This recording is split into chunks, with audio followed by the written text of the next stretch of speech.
Welcome to sakshiyeducation.com. APPSC group 2 prelims exam February 25న జరగబోతుంది. ఇప్పటికే మనము ఇంపార్టెంట్ టాపిక్స్ కొన్ని సబ్జెక్ట్స్ పైన నేర్చుకున్నాము.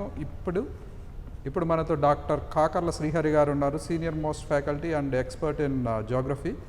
ఆయన గ్రూప్ 2లో ఎలాంటి క్వశ్చన్స్ పైన కాన్సన్ట్రేట్ చేయాలి, ఎలాంటి టాపిక్స్ పైన కాన్సన్ట్రేట్ చేయాలి అనే దాని గురించి చెప్తారు. ఇప్పుడు sir, welcome to Sakshi education. Sir, thank you very much sir. ఇప్పుడు గ్రూప్ 2 ప్రిలిమ్స్కి చాలా తక్కువ టైం ఉంది. సో మనము డైరెక్ట్ ఎలాంటి ఇంపార్టెంట్ టాపిక్స్ పైన కాన్సన్ట్రేట్ చేయాలనే దాని గురించి ఒకసారి మన క్యాండిడేట్స్కి ఎక్స్ప్లెయిన్ చేస్తారు. దాదాపుగా 1 వీక్లో ఈ గ్రూప్ 2 ఎగ్జామినేషన్ ఉంది కాబట్టి టోటల్గా మనకు 150 మార్క్స్ పేపర్ ఉంది. ఆ విషయం మనకు అభ్యర్థులకు తెలుసు. 5 సెక్షన్స్గా డివైడ్ చేసుకున్నాం. Indian history, Indian society, Geography, current affairs, mental ability అని 5 సెక్షన్స్ ఉన్నాయి. ఈ 5 సెక్షన్స్లో జాగ్రఫీ అనేది చాలా కీలకమైనటువంటి పాత్ర పోషిస్తుంది. సో ఇదివరకు లేనట్లుగా జాగ్రఫీని కూడా 3 విభాగాలుగా డివైడ్ చేశారు.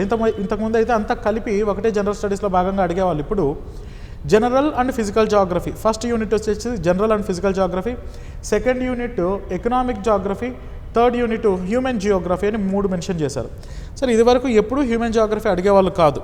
బట్ ఫస్ట్ టైం ఇంతకుముందు హ్యూమన్ జాగ్రఫీ అంటే కేవలం పాపులేషన్ అన్నది జనరల్ స్టడీస్లో భాగంగా కొట్టుకొని వెళ్ళిపోయారు, కానీ ప్రత్యేకంగా మానవ భూగోళ శాస్త్రం అనే అడిగారు. దీంతో అభ్యర్థులు చాలా కన్ఫ్యూజ్ అవుతున్నారు, ఏం చదవాలి మానవ భూగోళ శాస్త్రం అంటే. సో పాపులేషన్ గ్రోత్ నుండి రేసెస్, ట్రైబ్స్, లాంగ్వేజెస్, కల్చర్, ఇలా రకరకాల ఆస్పెక్ట్స్ ఉంటాయి. సో మనం యూనిట్ వైజ్గా డివైడ్ చేసుకొని చూడగలిగితే ఫస్ట్ యూనిట్లో కొన్ని టాపిక్స్, సెకండ్ యూనిట్లో కొన్ని, థర్డ్ యూనిట్లో అలా డివైడ్ చేసుకోవచ్చు. ఇంపార్టెంట్ టాపిక్స్ ఏవైనా ప్రిపేర్ అయితే ఎక్కువ మార్కులు స్కోర్ చేసుకోవచ్చు కదా, టైం తక్కువగా ఉంది అన్నప్పుడు మనకు ఫస్ట్ యూనిట్లో నుండి క్లైమేట్ ఆఫ్ ఇండియా పైన మీరు ఎక్కువ ఫోకస్ చేయాల్సి ఉంటుంది. ఎందుకంటే ఎల్9 అన్న మెకానిజం ఈ మధ్య మనకు న్యూస్లో ఉంది కాబట్టి క్లైమేట్ ఆఫ్ ఇండియా పైన ఎక్కువ ఫోకస్ చేయాల్సి ఉంటుంది. అండ్ వన్యప్రాణులు, వాటి సంరక్షణ, వైల్డ్ లైఫ్ అండ్ కన్జర్వేషన్ అన్న టాపిక్స్ మనకు ఈ మధ్య న్యూస్లో ఎక్కువగా ఉంటున్నాయి కాబట్టి వాటిపైన ఫోకస్ చేయాల్సి ఉంటుంది. అండ్ నదుల అనుసంధానము, ఇప్పుడు ఈ మధ్య మనకు ఈ అయోధ్య టెంపుల్ ఇనాగ్రేషన్ విషయంలో కానీ, లేదంటే కేన్ బెత్వా నదుల అనుసంధానం విషయంలో కానీ, సో వీటన్నిటి మూలాన నదుల అనుసంధానాలకు సంబంధించినటువంటి సమాచారం కూడా, ఆ ఇన్ఫర్మేషన్ కూడా ఎక్కువగా అడగడానికి అవకాశం ఉంటుంది. అదేవిధంగా ఫస్ట్ యూనిట్లోనే మనకు క్లైమేట్ స్ట్రక్చర్ అండ్ కంపోజిషను, అదేవిధంగా ఈ గ్రహాలు, ప్లానెట్స్, ప్లానెటరీ సిస్టము, వీటిపైన ఎక్కువ ఫోకస్ చేయాలి. సెకండ్ యూనిట్ విషయానికి వచ్చేటప్పటికి దీన్ని ఎకనామిక్ జాగ్రఫీ అని అంటాం కాబట్టి ఎక్కువ ఎకానమీ రిలేటెడ్ ఆస్పెక్ట్స్ ఉంటాయి.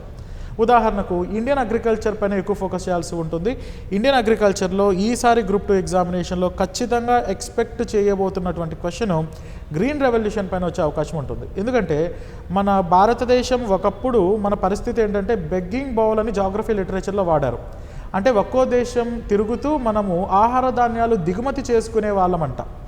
ఎప్పుడైతే ఈ గ్రీన్ రెవల్యూషన్ ఇంట్రొడ్యూస్ చేశారో, హరిత విప్లవం భారతదేశంలో వచ్చిందో, అప్పుడు now India is the Annapurna of the world, ప్రపంచానికే ఒక గ్రానరీగా తయారయ్యాం. ఎవరి వల్ల? ఎంఎస్ స్వామినాథన్ గారి వల్ల.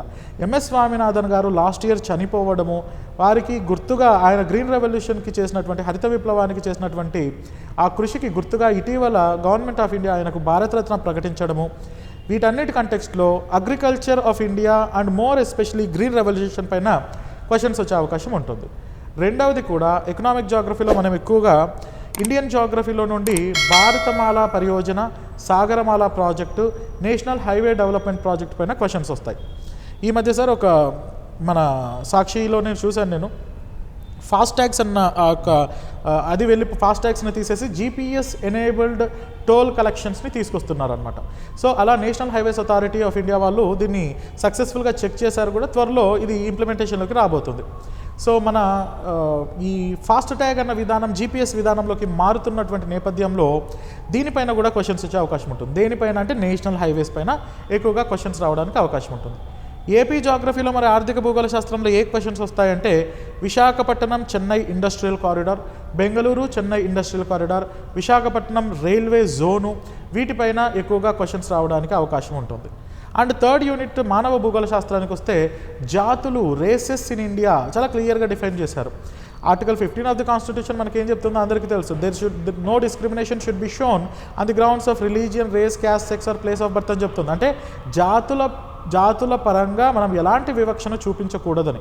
సార్ మరి వివక్ష చూపించకూడదని కాన్స్టిట్యూషన్లో రాసుకున్నామే, మరి జాతులపైన క్వశ్చన్స్ వస్తాయా అంటే వస్తాయి. ఎందుకంటే ఇది వివక్షను ప్రోత్సహించడం కోసం కాదు, భారతదేశంలో ఉన్నటువంటి వైవిధ్యతను అర్థం చేసుకోవడం కోసం. అందులోనూ రేసెస్ అని చాలా క్లియర్గా మెన్షన్ చేశారు కాబట్టి రేసెస్ పైన కూడా క్వశ్చన్స్ వచ్చే అవకాశం ఉంటుంది. అండ్ మోస్ట్ ఎక్స్పెక్టెడ్ క్వశ్చన్ ఈసారి 3rd యూనిట్లో నుండి హ్యూమన్ డెవలప్మెంట్ ఇండెక్స్. ఈ మానవ అభివృద్ధి నివేదిక యుఎన్డిపి వాళ్ళు ఎవ్రీ ఇయర్ దీన్ని ప్రకటిస్తారు. అయితే ఈ ఇయర్ ఇంకా రాలేదు, లాస్ట్ ఇయర్ డేటానే మనకు అవైలబుల్గా ఉంది. ఇండియాస్ ర్యాంక్ ఎంత ఉంది, ఇండియా చైనా కంపారిజన్ ఎలా ఉంది, టాప్ లెవెల్లో ఏ ఉన్నాయి అన్నవి ఇప్పుడు నేను చెప్పినవి క్లుప్తంగా మీరు ఓవరాల్గా పట్టుకున్న ఒక 13 నుండి 17 క్వశ్చన్స్ ఈజీగా తగులుతాయి. ఇప్పుడు ఎకనామిక్ సర్వే బడ్జెట్ తీసుకుంటే సార్ వాటిని లింక్ చేసుకొని ఎలా చదువుకోవాలి? ఎస్ సార్, మామూలుగా ఎప్పుడు మనము కాంపిటేటివ్ ఎగ్జామినేషన్ ఉన్న ఎకనామిక్ సర్వేని ఇంటిగ్రేట్ చేయకుండా చదవడం అన్నది చాలా తప్పు. ఖచ్చితంగా ఇంటిగ్రేట్ చేయాలి. కానీ లక్కీలీ ఈసారి ఏమైందంటే మనకు ఓటర్ అకౌంట్ బడ్జెట్స్ కాబట్టి ఎకనామిక్ సర్వే రాదు. కాకపోతే మనకు మరి 2022-23 ఎకనామిక్ సర్వే ఉంది కదా, అంటే ఆ సర్వేని ఫాలో అవ్వాల్సి ఉంటుంది సార్. అగ్రికల్చర్లో మనం ఎంత భూభాగాన్ని అగ్రికల్చర్లో పెట్టున్నాం అన్నది ఎకనామిక్ సర్వేని బేస్ చేసుకుని తీసుకోవాలి.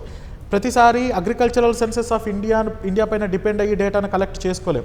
స్టేట్ లెవెల్లో స్టేట్ గవర్నమెంట్ ఏదైతే ఇన్ఫర్మేషన్ ఇస్తుందో that should be considered as authentic for the state commission examination. ఉదాహరణకు సార్ మనకు ఆంధ్రప్రదేశ్ ఎకనామిక్ సర్వేలో ఏముంటుందంటే Kolleru is the largest fresh water lake in India అని ఉంటుంది. Kolleru is the largest fresh water lake and Pulicat is the largest brackish water lake in India అని ఉంటుంది.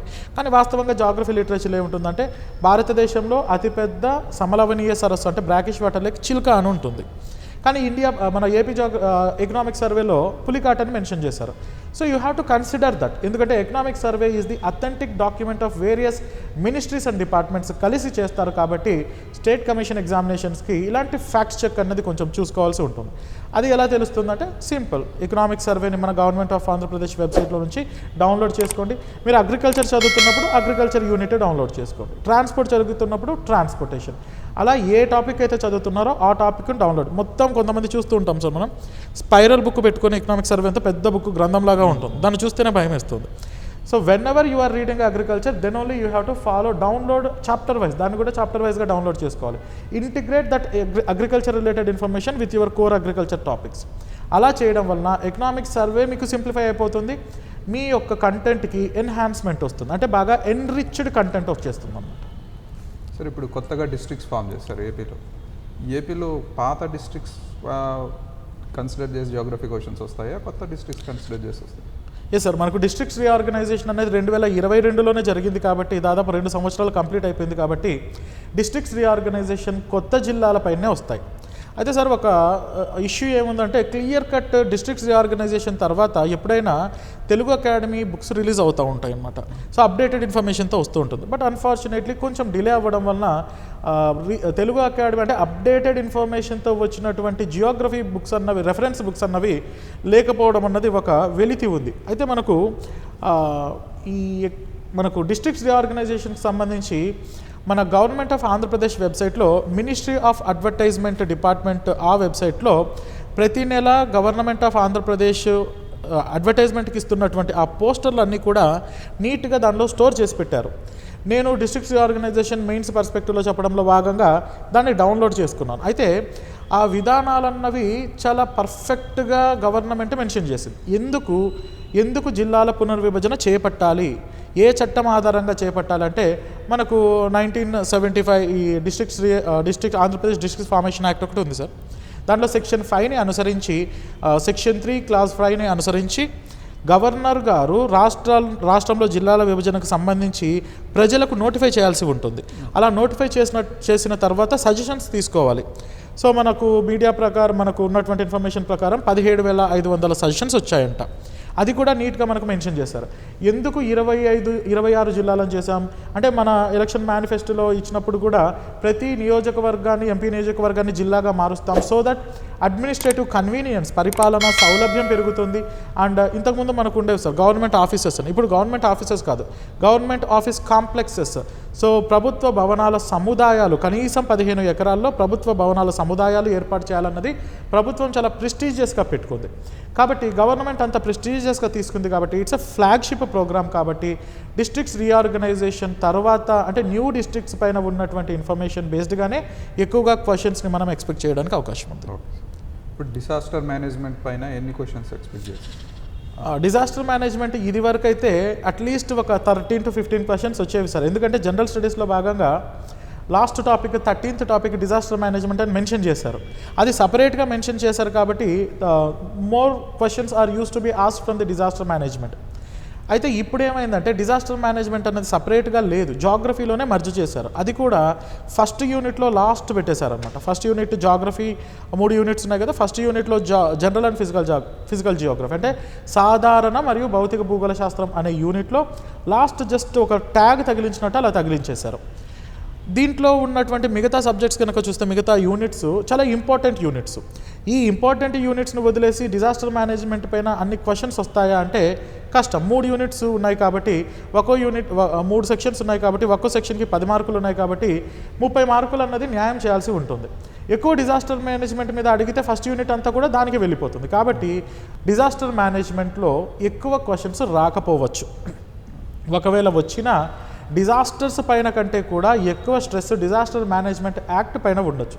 విపత్తు నిర్వహణ చట్టం 2005 ప్రకారం దేశంలో ఎన్ని ఎన్డీఆర్ఎఫ్ బెటాలియన్స్ ఉన్నాయి, who is the chairman of national disaster management authority, national institute of disaster management ఎక్కడుంది, డిస్ట్రిక్ట్ డిజాస్టర్ మేనేజ్మెంట్ అథారిటీకి చైర్మన్గా ఎవరు వ్యవహరిస్తారు, ఇలాంటి క్వశ్చన్స్ ఎక్కువగా ఎక్స్పెక్ట్ చేస్తారు. ఎన్వైరన్మెంటల్ సైన్స్ కూడా ఇంక్లూడ్ అయింది సార్. ఎన్విరాన్మెంటల్ సైన్స్ ప్రత్యేకంగా జాగ్రఫీలో మనకు ప్రిలిమ్స్లో లేదు సార్. ఎన్విరాన్మెంటల్ సైన్సెస్ అన్నవి ఏం లేవు. అయితే గ్రూప్ 1లో ఉంది మనకు. గ్రూప్ 2 ప్రిలిమ్స్లో ఎన్విరాన్మెంట్ అన్నది లేదనమాట.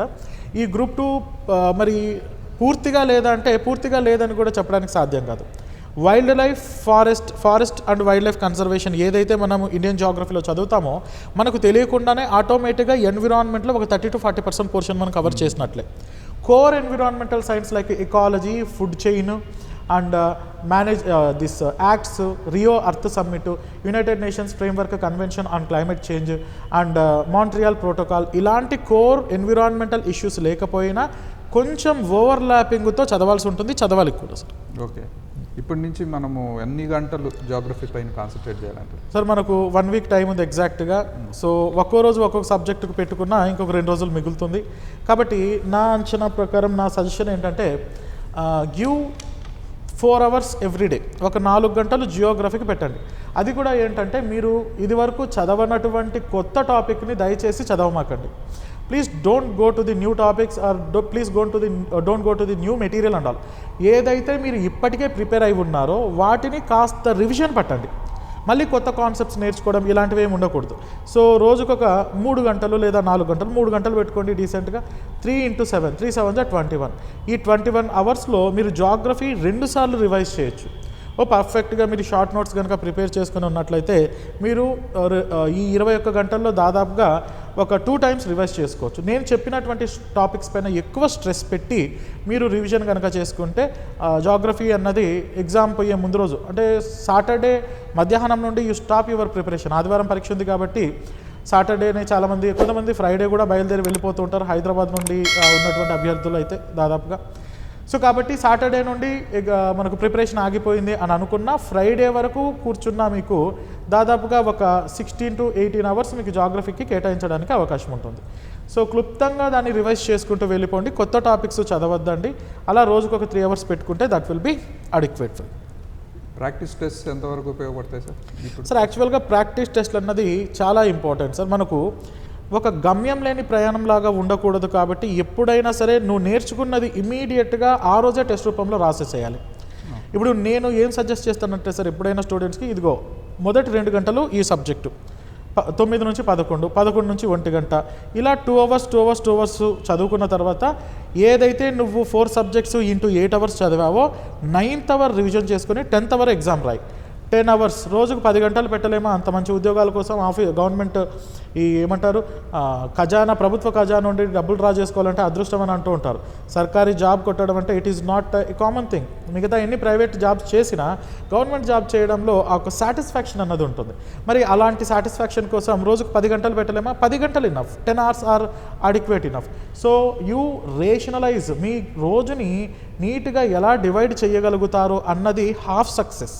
కాబట్టి నీట్గా ఆర్గనైజ్ చేసుకోవడం వలన మనం చాలా దగ్గరగా వెళ్ళొచ్చు సక్సెస్కి. సార్ గ్రూప్ 2 కాబట్టి జనరల్ ఇప్పుడు స్టాండర్డ్ జీకే క్వశ్చన్స్ ఉంటాయి. జియోగ్రఫీలో పులికాట్ సరస్సు ఎక్కడ ఉంది, శేషాచలం అడవులు ఎక్కడ, అదే ఇలాంటి క్వశ్చన్స్ వచ్చే అవకాశం ఉంది సార్. బాగా తగ్గాయి సార్. ఇది వరకు ఇలాంటి క్వశ్చన్స్ అడిగేవాళ్ళు కానీ ఇప్పుడు అలాంటి క్వశ్చన్స్ బాగా తగ్గాయి. మొన్న ఈ మధ్య చాలా ఆశ్చర్యార్థకమైంది. శేషాచలం మీరు అన్నట్టు శేషాచలం అటవీ ప్రాంతం గురించి అడిగి శేషాచలం బయోస్పియర్ రిజర్వ్లో చాలా కామన్గా దొరికే జంతువు ఏది అని అడిగారు. మనం క్యాజువల్గా శేషాచలం చూస్తుంటాం, దానిలో తిరుమల తిరుపతి దేవస్థానం కాంప్లెక్స్లు ఉంటాయని తెలుసు, అది బయోస్పియర్ రిజర్వ్లో అవుటర్లో ఉంటుందని తెలుసు. అక్కడ జింకలు ఉంటాయి, స్లాత్ బీర్స్ ఉంటాయి, టైగర్స్ ఉంటాయి, వోల్ఫ్స్ ఉంటాయి, ఇవన్నీ మనకు తెలుసు. అంటే ఎలుగుబంట్లు, జింకలు ఇవి కామన్. పైథాన్స్ కూడా ఉంటాయి, కొండ చిలువలు కూడా ఉంటాయి. స్లెండర్ లోరిస్ అన్నది ఒకటి ఉంటుందా లేదా అని అడిగారు. అది చూడండి ఎంత టిపికల్. ఎవరు ప్రత్యేకించి స్లెండర్ లోరిస్ అంటే దాన్ని ఏమంటామంటే మనం చెవుల బిల్లి అని అంటాం. ఈ చెవుల బిల్లి అది చాలా గుడ్లు బయట పెట్టుకొని చిన్న చిన్న చెవులతో ఉంటుంది, చూడడానికి చాలా గమ్మత్తుగా ఉంటుంది యానిమల్. ఆ యానిమల్ ఉందా లేదా అని అడిగారు. అంటే మరి ఇంత డెప్త్గా ఎలా అడుగుతారబ్బా అని నేను కూడా ఆశ్చర్యపడ్డాను. తర్వాత గవర్నమెంట్ ఆఫ్ ఆంధ్రప్రదేశ్ వెబ్సైట్లోకి వెళ్తే శేషాచలం ఈ శ్రీ వెంకటేశ్వర నేషనల్ పార్క్లో ఇండికేటర్ స్పీషీస్ అని సెండర్ లోరిస్ సైకస్ బెడోమి, అంటే మనకి పామాయిల్ చెట్టు లాగా వస్తుంటాయి చూడండి అలాంటి సైకస్ బెడోమి. అండ్ ఈ యానిమల్స్ గురించి మనకు చాలా గోల్డెన్ గెకు అంటే ఒక తొండ లాంటి గోల్డ్ కలర్లో ఉన్నది ఒక బల్లి లాంటిది తొండ లాంటి ఆర్గానిజం ఉంటుంది. సో అది ఇంపార్టెంట్ కాబట్టి ఆయన అడిగాడు. ఊరికినే అదే పనిగా శేషాచలంలో ఏది కనిపిస్తే ఇది ఉందా లేదా అని అడగలేదు, అది ఇక్కడ ఉంటుంది కాబట్టి అడిగారు. సిమిలర్లీ మనకు లంకమలేశ్వర అభయారణ్యంలో ప్రపంచంలో ఎక్కడా దొరకనటువంటి రైనప్టిల్లస్ బిట్రక్వేటస్ అంటే కలివికోడి దొరుకుతుంది, అది ఎక్కడా లేదు. అండ్ మనకి పుష్ప మూవీ దయ వలన రెడ్ శాండర్స్ అన్నది నేషన్ వైడ్ ఫేమస్ అయిపోయింది. సో టిరోకార్పస్ సెంటిలైనస్, రెడ్ శాండర్స్, ఎర్ర చందనం, రక్త చందనం అని కూడా అంటాం, ఎక్కడ దొరకదు. శేషాచలం, అన్నమయ్య, కడప డిస్ట్రిక్ట్స్ అండ్ కర్నూలులో కొన్ని ప్రాంతాలు, నెల్లూరు, చిత్తూరులోని కొన్ని ప్రాంతాల్లో దొరుకుతాయి. అది అక్కడ దొరుకుతుంది. అండ్ మోర్ ఓవర్ ఈ పుష్ప మూవీలో ఒక డైలాగ్ కూడా ఉంటుంది, ప్రపంచంలో ఎక్కడా దొరకని సరుకు మన దగ్గర దొరుకుతుంది, అందుకనే అది ఇంపార్టెంట్ అవుతుంది. సో అలాంటి టాపిక్స్ పైన ఎక్కువ ఫోకస్ చేయాల్సి ఉంటుంది సార్, అందుకనే అలాంటి క్వశ్చన్స్ అడుగుతారు. సార్ చివరిగా ఎగ్జామ్ డే రోజు స్ట్రెస్ ఫీల్ అవ్వకుండా ఎలా ఉండాలి స్టూడెంట్స్? సార్ ఆ స్ట్రెస్, అవును సార్, చాలా స్ట్రెస్ ఫీల్ అవుతుంటారు. ఎగ్జామ్ ఇదే నోటిఫికేషన్ వచ్చినప్పటి నుండి ఒక రకమైన స్ట్రెస్, అప్లికేషన్ ఫిల్ చేసేటప్పుడు ఇంకొక స్ట్రెస్, హాల్ టికెట్ వస్తే ఇంకా అది అంతిమం స్ట్రెస్ అనమాట. సో చాలామంది మనం చూస్తూ ఉంటాం ఎగ్జామ్కి పోయేటప్పుడు ఆటోలో చదువుకోవడము అండ్ ఎగ్జామ్ డోర్ బయట, అదేదో 10th క్లాస్కి అలాంటప్పుడు వర్కౌట్ అవుతుంది కానీ కాంపిటీషన్ ఎగ్జామ్కి వర్కౌట్ కాదు. సింపుల్ స్ట్రెస్ మేనేజ్మెంట్, మీరు ఇప్పటిదాకా ఏదైతే చదివారో శనివారం శుక్రవారం నైట్ వరకు మీరు చదివిన దానికి అక్కడికి డమ్మీ కొట్టేసేయండి, అంటే బ్రేక్ వేసేసేయండి. ఇంకా నేను అది చదవలేదు, ఇది చదవలేదు, నాకు అది తెలియదు, నిద్రలో మళ్ళీ ఉన్నట్లుండి గుర్తొచ్చి దీనికి ఆన్సర్ అదా ఇదా, ఇవన్నీ వదిలేసేయండి. మీరు చదివింది మీ మైండ్లో ఉంటే ఆటోమేటిక్గా మీకు అక్కడ ఎగ్జామ్ రాస్తున్నప్పుడు ఆటోమేటిక్గా కనెక్ట్ అవుతుంది. మీరు చదివితే కనెక్ట్ అవుతుంది. నాకు కనెక్ట్ అవుతుందా లేదా, నేను చదివిన టాపిక్ వస్తుందా లేదా. కొంతమందికి ఆదిలోనే హంసపాదంలాగా చదవడంలో నుండే అనుమానం, నేను ఈ లైన్ చదివాను దీనిలోంచి బిట్ వస్తుందా అని. సో అలాంటి అనుమానం పెట్టుకొని చదివే వాళ్ళు ఇంకా ఎక్కువ స్ట్రెస్కు లోన్ అవుతూ ఉంటారు. సింపుల్గా మీరు శనివారానికి మీ ప్రిపరేషన్ని ఆపేసేయండి. ఇదిగో రేపు ఇది వస్తుంది అని ఎవరైనా క్వశ్చన్ పేపర్ తెచ్చిచ్చినా ముట్టుకోవద్దండి, ఎందుకంటే అదే మీకు స్ట్రెస్ని ఎక్కువగా బిల్డప్ చేస్తుంది. కొత్త మెటీరియల్ చూడడం కానీ, కొత్త బుక్స్ చదవడం కానీ, ఎవరితో మళ్ళీ డిస్కస్ చేస్తూ ఉంటారు, అలాంటి డిస్కషన్స్ డిబేట్స్ పెట్టుకోవద్దండి. కామ్ డౌన్ అయిపోండి, కంప్లీట్గా కామ్ డౌన్ అయిపోండి. అండ్ ఈ వారం రోజుల పాటు మీ స్ట్రెస్ మేనేజ్మెంట్ కోసం పెద్ద నేనేదో యోగా ప్రాక్టీస్ చేసి కుండలిని సాధించమని కూడా ఏం చెప్పను. సింపుల్ ప్రాణాయామ టెక్నిక్స్ ఫాలో అవ్వండి, సింపుల్ బ్రీతింగ్ ఎక్సర్సైజెస్.